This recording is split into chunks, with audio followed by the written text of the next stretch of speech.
Ya, Assalamualaikum warahmatullahi wabarakatuh. Salam sejahtera untuk kita semua. Saya Aaron Bagus dari TI23F akan mengulas balik tentang materi yang pernah disampaikan oleh dosen kita, yaitu Pak Fatur Rahman, dengan judul material plastik dan prosesnya. Objektifnya antara lain yaitu mahasiswa dapat menerangkan sifat dan jenis bahan plastik, lalu mahasiswa dapat menerangkan cara pengelolaan plastik. Dan yang akan kita bahas yaitu adalah sifat plastik, bahan baku plastik, jenis plastik, cara pemersatan bahan, cara proses cetakan untuk plastik. Ya, ini ada sifat-sifat plastik yaitu dengan berat ringan, berat jenis 1,1 sampai 1,6 logam sama dengan 1,75. Tahan kelembaban dan tahan korupsi. Kekuatan dielektrik yang baik, transparan atau berwarna, daya redam getaran yang baik, lebih mudah dibentuk dibandingkan logam, kekuatan lebih rendah daripada logam, tidak tahan panas dan stabilitas dimensi rendah. Lalu, bahan baku plastik antara lain yaitu berbagai produk pertanian, mineral, bahan organik yaitu antara lain batu bara, gas alam, minyak bumi, batu kapur, silika, dan belerang. Dan bahan tambahannya antara lain zat pewarna, pelarut, pelumas atau filter, plastiser, dan pengisi. Bahan pengisi antara lain yaitu bubuk kayu, kapas, serbuk logam, serat grafit, serat gelas, dan lain-lain. Fungsi bahan pengisi yaitu mengurangi harga yang pastinya, menurunkan pengerutan, peningkatan daya tahan dan daya tahan panas, meningkatkan kuat impact dan sifat mekanik lainnya. Lalu ada jenis plastik, yaitu plastik thermosetting dan plastik termoplastik. Plastik thermosetting itu sendiri yaitu yang dalam proses pembentukannya memerlukan panas dan pelunakan bahan plastiknya, dan dengan menambahkan unsur kimia tertentu akan menimbulkan perubahan kimiawi. Sesudah itu, plastik akan mengeras dan tidak akan menjadi lunak walaupun dipanaskan kembali. Contoh, resin amino, fenolik, resin furan, epoksida, silikon, dan lain-lain. Plastik termoplastik yaitu plastik yang akan menjadi lunak bila menerima pemanasan dan menjadi keras apabila suhu turun kembali. Karena itu, termoplastik mudah dibentuk dan dapat didaur ulang beberapa kali dengan melakukan pemanasan setiap kali pembentukannya. Contoh, yaitu resin akrilik, nilon, polietilen, resin vinil. Dan perbedaan plastik thermosetting dengan termoplastik antara lain. Nah, dimulai dari termoset terlebih dahulu, yaitu tidak dapat didaur ulang, reaksi pengerasan cepat, dipasarkan dalam bentuk cairan atau campuran yang terpolimerisasi sebagian. Kemudian ada termoplastik, dapat didaur ulang, reaksi pengerasan lambat, dipasarkan dalam bentuk butiran dan dapat dicampur dalam keadaan padat. Lalu, cara pemrosesannya. Pencampuran. Untuk memperoleh sifat-sifat tertentu, bahan plastik biasanya dicampur dengan bahan-bahan penambah.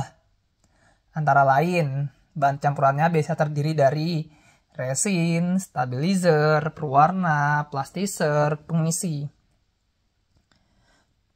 Dalam masa pembentukannya, sebelum dimasukkan ke dalam mesin cetak, Bahan yang telah dicampur biasanya dicetak terlebih dahulu dalam bentuk awal, pembentukan atau preforming. Bahan termoplastik, pra-pembentukan dilakukan dengan mencetak bahan mendekati bentuk rongga cetakan dengan berat jenis yang sama, berarti volumenya juga sama, sehingga dapat menghemat bahan baku dan mempercepat proses. Lalu bahan termosetting, pra-pembentukannya dilakukan dengan mencetak dingin dalam bentuk pelet tanpa pengolahan pendahuluan. Nah, seperti ini contoh pencetakan. Di sini ada pluir cetakannya, ini ada pen, dan bahan-bahan yang akan cetak, serta rongga-rongga cetakan. Nah, di sini bisa kita lihat bahwa cetakan logam dipanaskan. Prosesnya yaitu cetakan logam dipanaskan dengan panas 120 sampai 205 derajat Celcius. Kemudian bahan dalam bentuk serbuk atau prabentuk dimasukkan ke dalam cetakan sehingga bahan menjadi lunak. Kemudian cetakan ditutup dan plunger ditekan 0,7 sampai 55 MPa. Kemudian bahan mengalir mengisi rongga cetakan. Lalu bahan mengeras bentuk produk jadi. Nah, yang sebelumnya kita sudah bahas yaitu cetak tekan. Kemudian yang sekarang yaitu cetak transfer. Bisa kita lihat di gambar sebelah sini. Cetak bahan cetaknya, ini penekannya, ini saluran pemanas, rongga cetakan ini yang akan mengalirkannya, ini adalah cetakan tertutupnya ini buat bagian bawah. Prosesnya bagaimana ya? Nah di sini bahan dalam bentuk serbuk atau prabentuk dimasukkan ke ruang pemanas di atas rongga cetakan ditekan, bahan mengalami plastisasi akibat panas dan tekanan. Setelah menjadi cair, kemudian diinjeksikan ke dalam rongga cetakan, bahan mengalami pengerasan, kemudian produk jadi. Kemudian di sini ada proses cetak injeksi bahan termoplastik. Di sebelah kanan gambar kita bisa lihat bahwa ini adalah bahan plastik. Terus bahan yang diumpankan, yang diukur dengan teliti di sini. Dan ini ruang pemanas, saluran pendingin, cetakan, benda, sprue, corong penyebar. Dan gambar ini adalah merupakan proses skema mesin cetak injeksi. Prosesnya yaitu bahan cetak dimasukkan ke ruang pengumpan. Lalu dengan gaya gravitasi, bahan dimasukkan ke ruang pemanas setelah melalui alat pengukur. Akibat pemanasan yang terjadi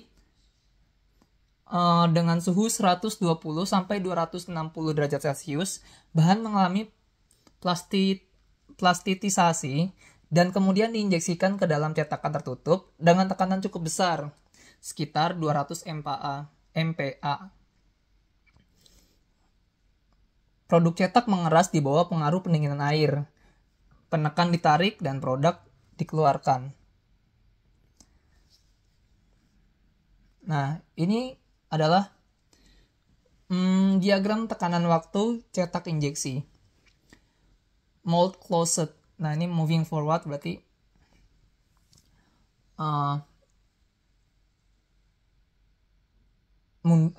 alurnya berjalan mundur ya, bawah. Sini titiknya,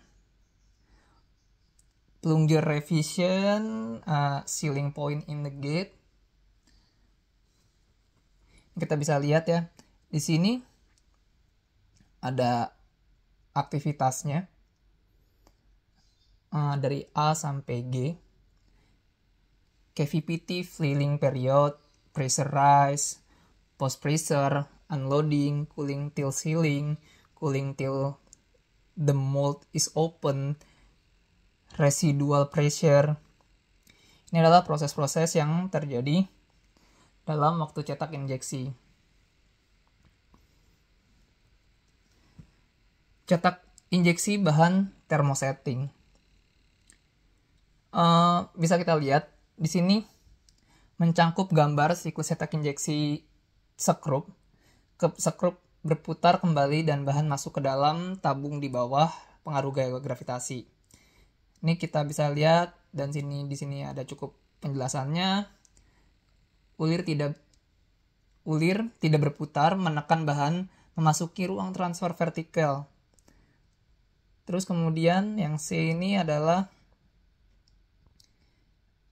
pluyer hidrolik menekan bahan yang telah terplastisir ke dalam cetakan. Ini adalah sebuah proses cetak injeksi bahan thermosetting. Dan kemudian lanjutannya yaitu bahan cetak dimasukkan ke ruang pengumpan dengan gaya gravitasi, bahan masuk ke dalam tabung dan didorong ke depan oleh ulir yang berputar dan sekaligus dipanaskan. Akibat pemanasan, bahan di depan ulir mengalami plastisisasi dan masih tertahan oleh plunger sampai jumlah tertentu. Plunger turun dan ulir memaksa bahan memasuki ruang transfer. Bahan ditekan memasuki ruang cetakan. Lalu kemudian terakhir bahan mengalami pengerasan dan produk jadi.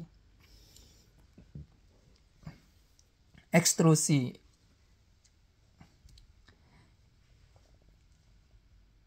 Ini adalah proses mesin ekstrusi plastik. Yang dimana bahan cetak dalam bentuk serbuk atau butiran dimasukkan ke ruang pengumpan. Sini, bahan digerakkan masuk ke ruang pemanas. Sini, oleh sekrup spiral hingga menjadi massa yang kental. Lalu bahan ditekan melalui cetakan.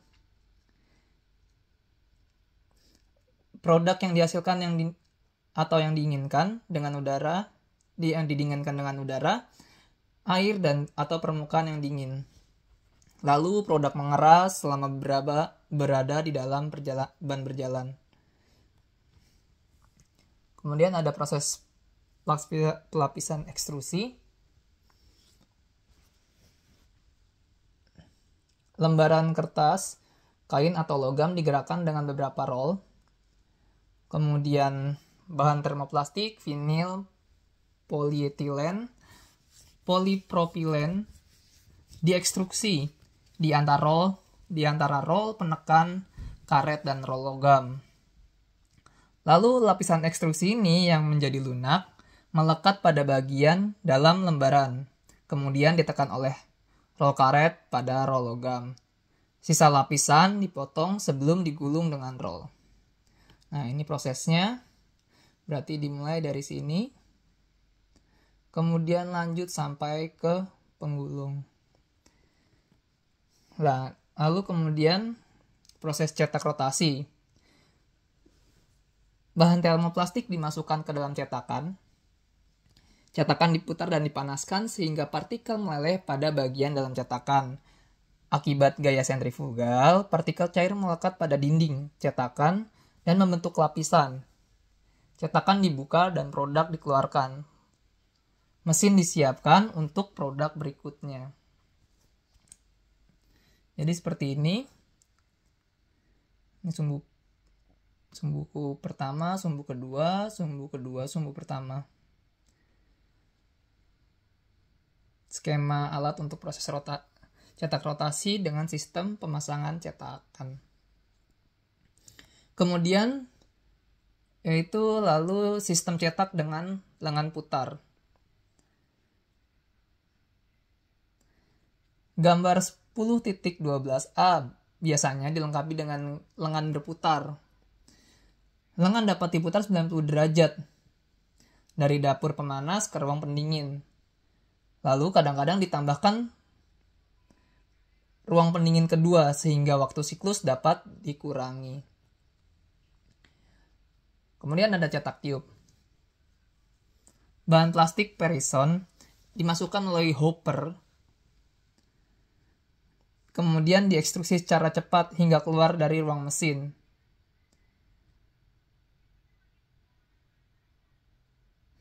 Lalu pada waktu cetakan ditutup, parison terpotong dan akibat tekanan udara, bahan tertekan ke permukaan cetakan.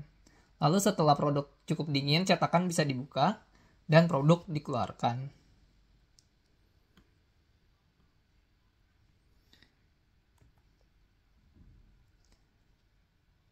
Mesin pembuat botol secara kontinu. Ini biasa digunakan dalam produk-produk seperti air kemasan yang bisa kita beli pada warung-warung ya, biasanya menggunakan proses seperti ini. Nah, pipa yang terbuat dari bahan termoplastik diekstruksi dalam cetakan yang terbuka. Kedua ujung pipa dijepit dan cetakan ditutup. Ketika cetakan ditutup, udara tekan dialirkan ke dalam pipa kosong tersebut melalui pipa pusat dalam cetakan. Dan mesin pembuat botol secara kontinu. Udara tekan mengembangkan plastik sehingga melekat pada dinding cetakan. Setelah didinginkan sebentar, tekanan udara dapat diturunkan dan cetakan bisa dibuka. Lalu botol dikeluarkan dari cetakan dan mesin siap untuk siklus berikutnya. Jadi pada mesin ini berputar terus-menerus ya. Ini berputar karena prosesnya begitu cepat, melakukan penyemprotan tekanan udara sehingga plastik dapat mengembang dan dalam waktu singkat juga didinginkan, lalu botol siap untuk siklus berikutnya. Lalu pembuatan film dan lembaran dengan proses penggilingan.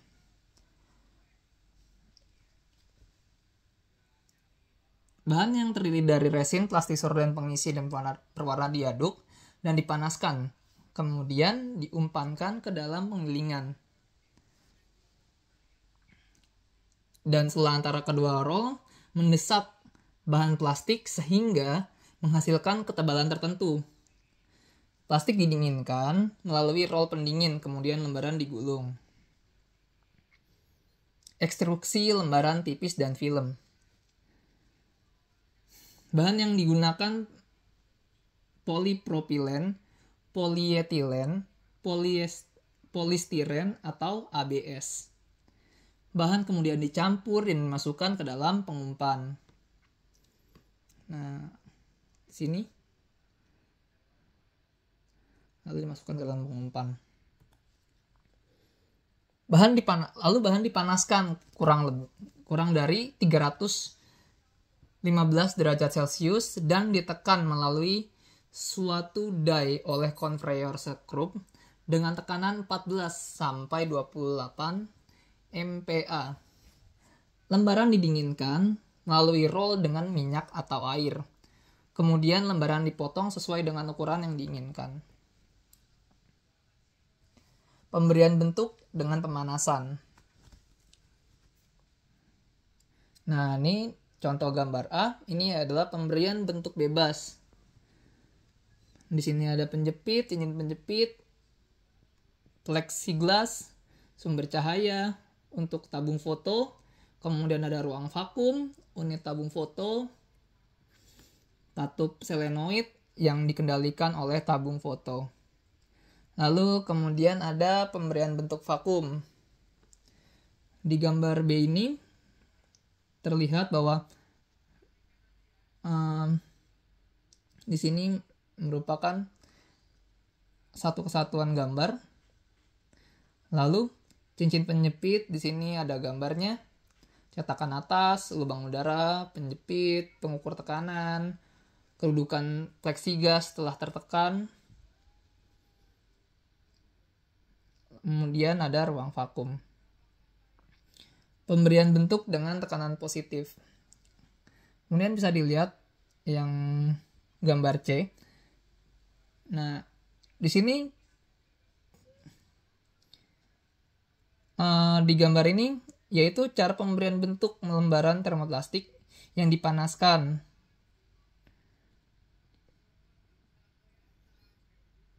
Pemberian bentuk bebas B. Pemberian bentuk vakum, dan C. Pemberian bentuk dengan tekanan positif. Di sini ada pengukur tekanannya, lalu ini ada penjepit, kemudian tekanan udara dan tekanan udara berapat, plexiglas, lalu kemudian ada penekan. Kemudian ada lubang-lubang udara. Cetakan untuk plastik antara lain yaitu bahan cetakan, baja yang diberi perlakuan panas. Lalu ada pembuat cetakan dengan pemesanan presisi. Lalu faktor penting yang perlu diperhatikan dalam pembuatan cetakan. Diperlukan tirus dan sudut-sudut tertentu untuk memudahkan pengeluaran benda dari cetakan.